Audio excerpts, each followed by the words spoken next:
اما بعد فاعوذ باللہ من الشیطان الرجیم بسم اللہ الرحمن الرحیم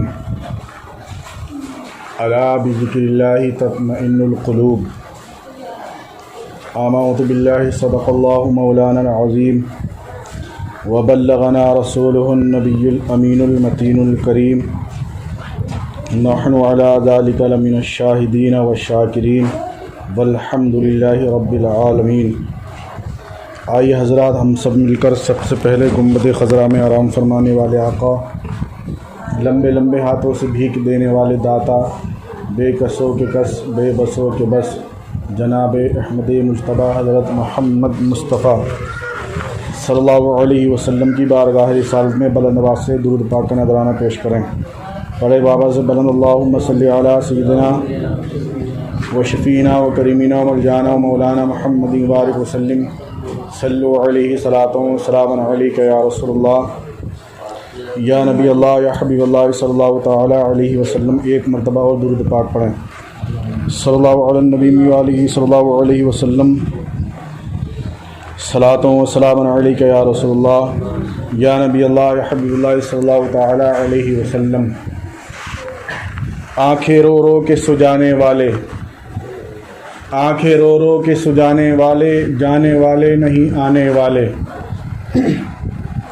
جانے والے نہیں آنے والے، حسن تیرا سا نہ دیکھا نہ سنا، حسن تیرا سا نہ دیکھا نہ سنا، کہتے ہیں یہی اگلے زمانے والے، کہتے ہیں یہی اگلے زمانے والے، سن لے عادہ میں بگڑنے کا نہیں، سن لے عادہ میں بگڑنے کا نہیں، وہ سلامت ہیں بنانے والے، وہ سلامت ہیں بنانے والے، سنیو ان سے مدد مانگے جاؤ، سنیو ان سے مدد مانگے جاؤ، وہ نہیں ہاتھ جھڑکنے والے، وہ نہیں ہاتھ جھڑکنے والے، کیوں رضا آج گلی سونی ہے، کیوں رضا آج گلی سونی ہے، اٹھ میرے دھوم مچانے والے، اٹھ میرے دھوم مچانے والے، آنکھیں رو رو کے سجانے والے، جانے والے نہیں آنے والے۔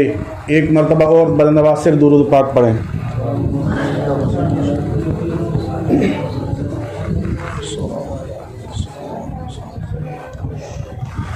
حضرات محترم، خطبہ مسنونہ کے بعد قرآن مجید کی ایک مقدس آیت کریمہ میں نے تلاوت کی۔ اللہ رب العزت ارشاد فرماتا ہے، الا بذکر اللہ تطمئن القلوب، خبردار، ہوشیار، دلوں کو سکون جو ملتا ہے وہ اللہ کے ذکر سے ہی ملتا ہے۔ دلوں کو سکون اللہ کے ذکر سے ملتا ہے، اور یہ بات میں نہیں کہہ رہا ہوں بلکہ اللہ رب العزت نے خود قرآن مجید میں ارشاد فرمایا ہے۔ اب دیکھنے والی بات یہ ہے، ہم اپنے دل کو دیکھیں، ہم اپنے آپ کو دیکھیں کہ ہمیں کس چیز میں سکون ملتا ہے۔ کیا ہمیں اللہ رب العزت کے ذکر میں سکون ملتا ہے، یا پھر ٹی وی کی اسکرین پر بیٹھ کر بیہودہ حرکتیں دیکھتے ہوئے سکون ملتا ہے؟ ہمیں اللہ کے ذکر میں سکون ملتا ہے یا کسی کی برائی کرنے میں سکون ملتا ہے؟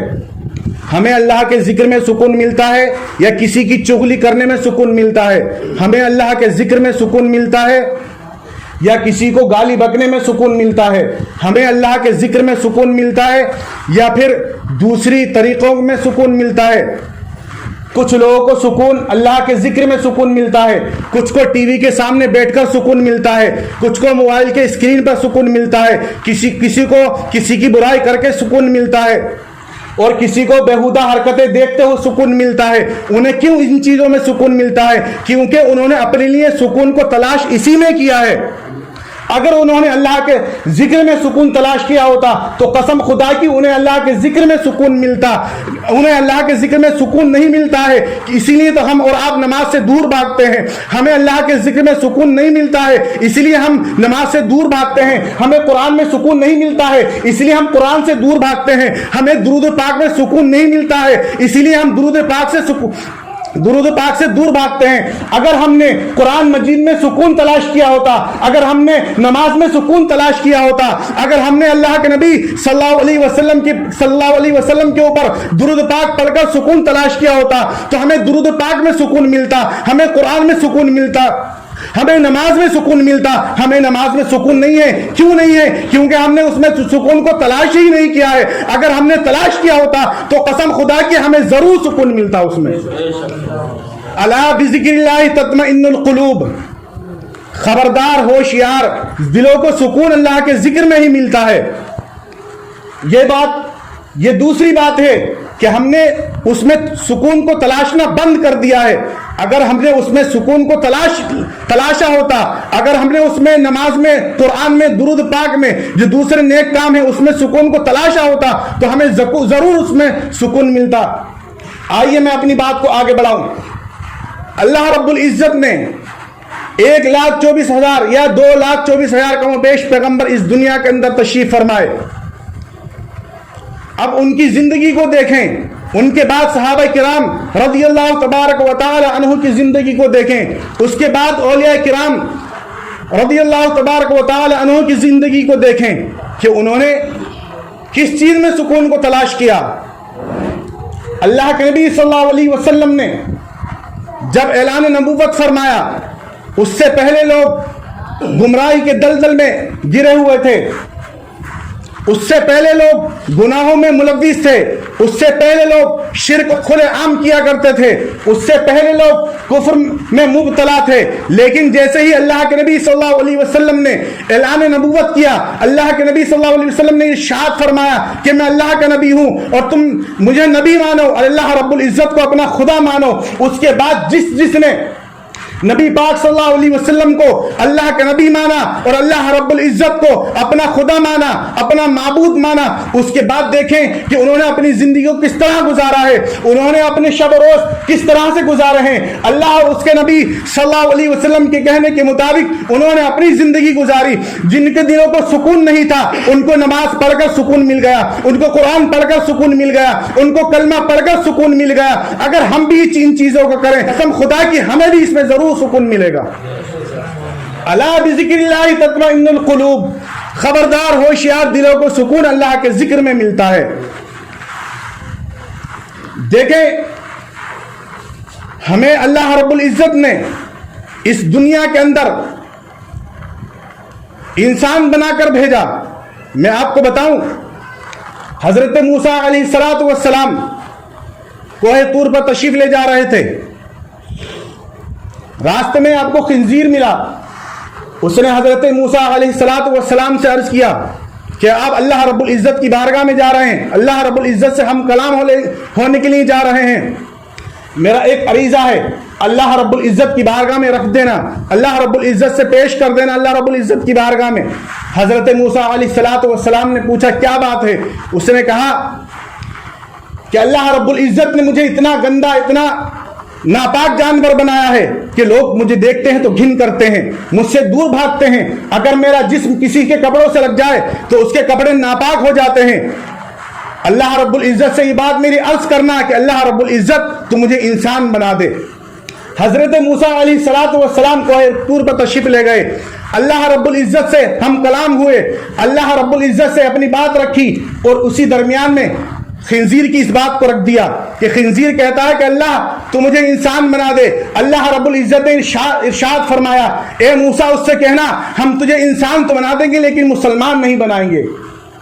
میری بات کو دل کے کانوں سے سننا, کہ ہم تجھے انسان تو بنا دیں گے مسلمان نہیں بنائیں گے. حضرت موسیٰ علیہ السلام واپس آئے, اس سے کہا کہ اللہ رب العزت ارشاد فرماتا ہے کہ ہم تجھے انسان تو بنا دیں گے لیکن مسلمان نہیں بنائیں گے. اس نے کیا کہا تھا؟ اس نے کہا تھا میں آپ کے سامنے رکھ رہا ہوں, اس کو توجہ سے سنیں اور اپنے ذہن میں اتاریں, اپنے ایمان کو تازہ کریں. اس نے کہا تھا کہ اگر اللہ رب العزت مسلمان نہیں بناتا تو میں انسان بننے کے لیے بھی راضی نہیں ہوں, کیونکہ دلوں کو سکون اللہ کے ذکر میں ہے. جب میں مسلمان ہوں گا تبھی تو اللہ رب العزت کا ذکر کروں گا, جب میں مسلمان ہوں گا تبھی اللہ رب العزت اپنی نعمتیں مجھ پر اتارے گا, جب میں مسلمان ہو جاؤں گا تبھی اللہ رب العزت مجھے دنیا اور آخرت میں بہترین عطا فرمائے گا. لیکن ہم کس دنیا میں کھو گئے ہیں, ہم کس چیز میں ملوث ہیں, ہمیں کس چیز نے اللہ رب العزت کے دربار سے, اللہ رب العزت کی بارگاہ سے دور کر رکھا ہے, ہم کس چیز میں کھو گئے ہیں اس دنیا میں آ کر.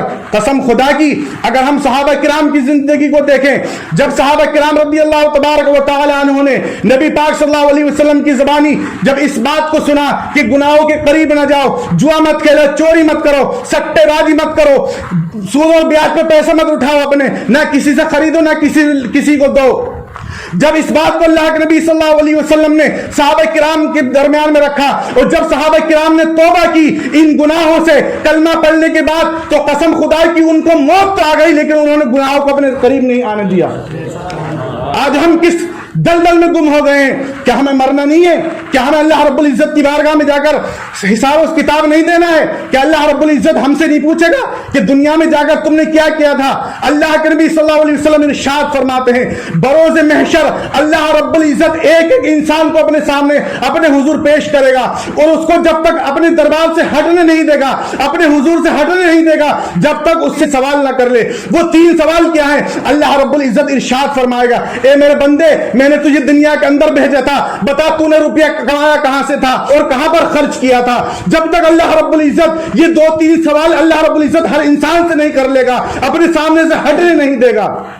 کہ اللہ رب العزت کے سامنے کھڑا ہونا اتنا ہی آسان ہے, اتنا ہی آسان ہم نے سمجھ لیا ہے؟ نہیں, اللہ رب العزت کے سامنے کھڑے ہونا اتنا آسان نہیں ہے. 60-70 سال کی زندگی میں ہم نے جو بھی کیا ہے سارا حساب ہمیں اللہ رب العزت کے سامنے دینا ہے. ڈریں اللہ رب العزت کے حضور پیش ہونے سے, ڈرے اللہ رب العزت جب ہم سے سوال و جواب کرے گا, جب ہم سے اللہ رب العزت پوچھے گا اے میرے بندے میں نے تجھے اتنی پاک اور صاف زندگی عطا کی تھی, تو گناہوں میں ملوث ہو کر تو نے اپنی دنیا اور آخرت دونوں کو کیوں برباد کر لیا؟ ارے میں نے تو تجھے اپنی عبادت کرنے کے لیے دنیا کے اندر بھیجا تھا, میں نے تو تجھے دوسرے مسلمانوں کا خیال رکھنے کے لیے بھیجا تھا, میں نے تو تجھے پڑوسیوں کے ساتھ شفقت سے عزت سے پیش آنے کے لیے دنیا کے اندر بھیجا تھا, میں نے تو تجھے خود بھی نیک کام کرتا, دوسروں کو بھی نیک کام کرنے کی دعوت دیتا, میں نے تو تجھے اس لیے بھیجا تھا, تو کس دلدل میں گم ہو گیا, تو کیوں گناہوں میں لگ گیا؟ حضرات ہم سے سب یہ سوال کیے جائیں گے کہ اتنا آسان ہے اللہ رب العزت کو جواب دینا؟ اللہ کے نبی صلی اللہ علیہ وسلم ایک جنگ سے واپس آئے, واپس آنے کے بعد جو مال غنیمت تھا, مال غنیمت اللہ کے نبی صلی اللہ علیہ وسلم نے بانٹا صحابہ کرام کے درمیان میں. حضرت سننا ہے, اللہ کے نبی صلی اللہ علیہ وسلم نے مال غنیمت صحابہ کرام رضی اللہ تبارک و تعالی عنہ کے درمیان میں بانٹا. حضرت علی کرم اللہ وجہہ الکریم کی باری آئی, اللہ کے نبی صلی اللہ علیہ وسلم نے ایک چادر جو مال غنیمت میں آئی تھی وہ حضرت علی کرم اللہ وجہہ الکریم کو عطا فرمائی. حضرت علی اس چادر کو لینے کے بعد گھر آئے, لیکن دل میں کچھ اندیشہ ہے کہ یار میں نے جنگ میں اتنی محنت کی تھی لیکن اللہ کے نبی صلی اللہ علیہ وسلم نے صرف ایک چادر مجھے عطا فرمائی ہے, کیا مصلحت ہے اس میں, کیا راز چھپا ہوا ہے اس میں؟ کہ جس طرح سے اللہ کے نبی صلی اللہ علیہ وسلم نے صحابہ کرام کو جو مال غنیمت آیا تھا برابر حصہ دیا, اسی طرح سے حضرت علی کو بھی دیتے, لیکن نہیں, صرف ایک چادر اللہ کے نبی صلی اللہ علیہ وسلم نے حضرت علی کو عطا فرمائی. کیا حکمت ہے اس میں؟ حضرت علی سوچ رہے ہیں. دن گزرتے گئے, مہینے گزرتے گئے, سال گزرتے گئے, کافی ٹائم کے بعد اللہ کے نبی صلی اللہ علیہ وسلم نے ان صحابہ کرام کو جمع کیا جن کو مال غنیمت تقسیم کیا تھا, بانٹا تھا. صحابہ کرام کو بلانے کے بعد اللہ کے نبی صلی اللہ علیہ وسلم نے ان سے پوچھا, پوچھنے کا انداز کیا ہے ملاحظہ فرمائے. سورج چمک رہا ہے, بے حساب گرمی سورج برسا رہا ہے زمین پر, اللہ کے نبی صلی اللہ علیہ وسلم نے ایک پتھر منگایا اور اس پتھر کو دھوپ میں رکھ دیا. جب وہ پتھر گرم ہو گیا دھوپ کی تبش سے, اللہ کے نبی صلی اللہ علیہ وسلم نے صحابہ کرام سے کہا کہ اس پتھر پہ کھڑے ہو جاؤ اور جو میں نے مال غنیمت تمہیں عطا کیا تھا اس کا مجھے حساب دو. توجہ سے سنیں, صحابہ کرام رضی اللہ تبارک و تعالی عنہ اس پتھر پہ کھڑے ہوئے. کھڑے ہونے کے بعد حساب و کتاب دے رہے ہیں. حساب و کتاب دینے کے بعد جب حضرت علی کرم اللہ وجہہ الکریم کی باری آئی, حضرت علی دل میں خوش ہو رہے ہیں, دل میں مگن ہیں کہ یار اگر اللہ کے نبی صلی اللہ علیہ وسلم نے مجھے بھی ڈھیر سارا مال دیا ہوتا تو اس پتھر گرم پتھر پر کھڑے ہو کر میں کس طرح سے اپنا حساب و کتاب دیتا اس مال غنیمت کا. حضرت علی کی جب باری آئی, حضرت علی نے اپنا قدم اس پتھر پر رکھا اور اتر گئے یہ کہتے ہوئے کہ اللہ کے نبی صلی اللہ علیہ وسلم نے ایک چادر آپ نے مجھے عطا کی تھی, وہ یہ ہے ایک چادر. اب آپ دیکھیں محشر کا میدان ہے, سورج سوا نیزے پر ہے, زمین تانے کی ہو چکی ہے, آج سورج الٹا ہے, کل سیدھا ہو جائے گا میدان حشر میں. اور جب ہم اپنا زندگی کا حساب و کتاب دیں گے تو آپ اپنے دل پر ہاتھ رکھ کر دیکھیں کہ ہمیں کتنی مشکلیں آئیں گی, ہمیں کتنی پریشانی آئیں گی, ہمیں کتنی دقتوں کا سامنا کرنا پڑے گا. مسلمانوں, یہ تو نہیں ہونے چاہیے تھا ہمیں اور آپ کو. 4 دن کی زندگی ہے, اس کے بعد یہ ختم ہو جائے گی, اور اس کے بعد جو زندگی شروع ہوگی وہ پھر ختم ہونے والی نہیں ہے. یہ 4 دن کی زندگی کے لیے ہم حرام و حلال کی تمیز نہیں کر رہے. ہم اس بات کا ہمیں احساس نہیں ہے کہ ہم اللہ رب العزت کی عبادت کر لیں مرنے سے پہلے. ہمیں اس بات کا احساس نہیں ہے جب ملک الموت کا فرشتہ آئے گا ہماری روح نکالنے کے لیے, اگر ہم ناپاکی کی حالت میں ہوئے تو بتائیے ہمارا کیا بنے گا. آج ہمیں ان باتوں کا احساس نہیں ہے.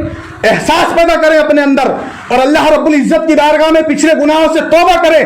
قسم خدا کی میرا رب گناہوں کو معاف فرمانے والا ہے. اگر ہم نے سچے دل سے اپنے گناہوں سے توبہ کر لی تو یقیناً میرا ایمان کہتا ہے اللہ رب العزت ہمارے گناہوں کو معاف فرما دے گا اور ہمیں جنت میں اعلیٰ سے اعلیٰ مقام عطا فرمائے گا. میرے کہنے میں آپ کے سننے میں جو بھی غلطی ہوئی ہو اللہ رب العزت معاف فرمائے. استغفر اللہ ربی من کل ذنب اذنبتہ واخطئت واتوب الیہ. ایک بار کلمہ پڑھ لیجیے لا الہ الا اللہ محمد رسول اللہ صلی اللہ علیہ وسلم. السلام علیکم ورحمۃ اللہ.